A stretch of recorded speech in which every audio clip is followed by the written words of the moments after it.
नमस्कार, मैं आशुकी वोहरा और आप देख रहे हैं नेक्स्ट 9 न्यूज। उत्तर प्रदेश की रायबरेली लोकसभा सीट से गांधी परिवार को बाहर करने की बीजेपी की रणनीति पर पानी फिरता नजर आ रहा है। साल 2019 में अमेठी लोकसभा से राहुल गांधी चुनाव हार गए थे और इस बार सोनिया गांधी के चुनाव लड़ने से मना करने पर राहुल गांधी रायबरेली से ताल ठोक रहे हैं। जी हाँ, इस बार राहुल गांधी अमेठी से नहीं, वायनाड से नहीं, रायबरेली से चुनावी मैदान में उतरे हैं। बीजेपी की हर संभव कोशिश है कि रायबरेली सीट से भी राहुल गांधी को हरा दिया जाए, पर बीजेपी अपनी ही रणनीति में उलझती नजर आ रही है। दरअसल भारतीय जनता पार्टी एक रणनीति के तहत रायबरेली के कदावर नेताओं को बारी बारी बीजेपी में शामिल कराती रही है और इसी के तहत कभी सोनिया गांधी में खासमखास दिनेश प्रताप सिंह को भी बीजेपी में लाया गया था।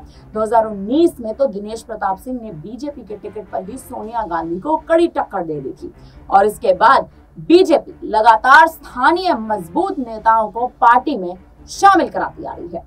लेकिन राहुल गांधी को कड़ी टक्कर देने के लिए बीजेपी ने जिसे उम्मीदवार बनाया, उसी के चलते सत्तारूढ़ पार्टी के स्थानीय खेमे में कुछ असंतोष की स्थिति बन गई, जिसके चलते अब बीजेपी के लिए उसकी मंजिलें कहीं ना कहीं कठिन होती नजर आ रही हैं।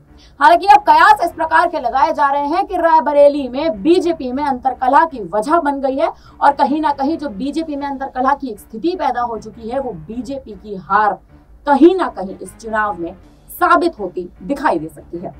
क्योंकि लोकसभा चुनाव के मद्देनजर रायबरेली सीट जो है वो सबसे ज्यादा हॉट सीट बनी हुई है, जहां पे बीजेपी लगातार दांव खेलने की कोशिश कर रही है।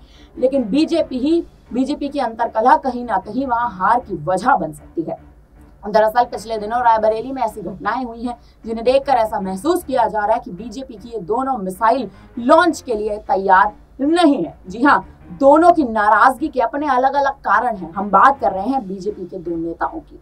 इंडियन एक्सप्रेस की एक रिपोर्ट के मुताबिक रायबरेली सदर से भाजपा विधायक अदिति सिंह और ऊंचाहार से बागी सपा विधायक मनोज कुमार पांडे अपने निर्वाचन क्षेत्रों में दिनेश प्रताप सिंह के लिए प्रचार करने से कतरा रहे हैं।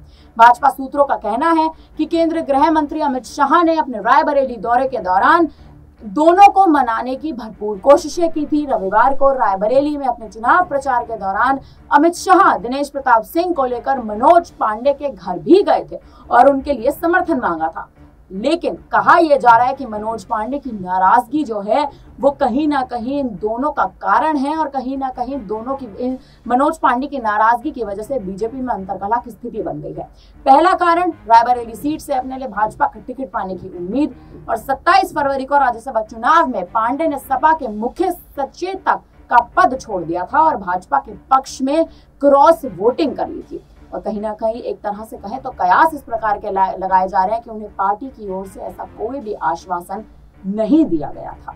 अब देखा जाए तो हालांकि कहीं ना कहीं भाजपा नेता एक तरह से सफाई दे रहे हैं और सफाई में उनका कहना है कि पांडे यानी मनोज पांडे जो अभी तक औपचारिक रूप से भाजपा में शामिल नहीं हुए हैं, वो कहीं ना कहीं उनकी जो नाराजगी है वो नाराजगी ही बीजेपी में अंतरकलह की वजह बन चुकी है। वो कहीं ना कहीं चिंतित है कि अगर उन्हें दिनेश प्रताप सिंह के लिए खुलेआम प्रचार करना पड़ा तो उनकी विधानसभा की सदस्यता जा सकती है। वहीं आपको बता दें कि इन सबके पीछे सबसे महत्वपूर्ण है दिनेश प्रताप सिंह के साथ पुरानी प्रतिद्वंदिता को बताया जा रहा है। यानी कहीं ना कहीं अदिति सिंह भी दिनेश प्रताप सिंह के साथ एक तरह से कहें तो उनके संबंध अच्छे नहीं हैं और इसी के चलते कहीं ना कहीं भाजपा में एक अंतरकलह की स्थिति पैदा हो चुकी है। अब देखना यह है कि रायबरेली में जिस हिसाब से भारतीय जनता पार्टी का एक दाव जो है वो खराब होता दिखाई दे रहा है, क्या अब भारतीय जनता पार्टी में एक अंतरकलह की वजह जो है वो अब आपसी खेमे में बनेगी और क्या राहुल गांधी इसका फायदा उठाते दिखाई देंगे? क्या ब्राह्मण समुदाय का जो वोट है वो कहीं ना कहीं क्या कांग्रेस के खेमे में जाता दिखाई देगा? फिलहाल अब इस पूरी खबर पर आप क्या कहेंगे, हमें कमेंट करके जरूर बताइएगा। धन्यवाद।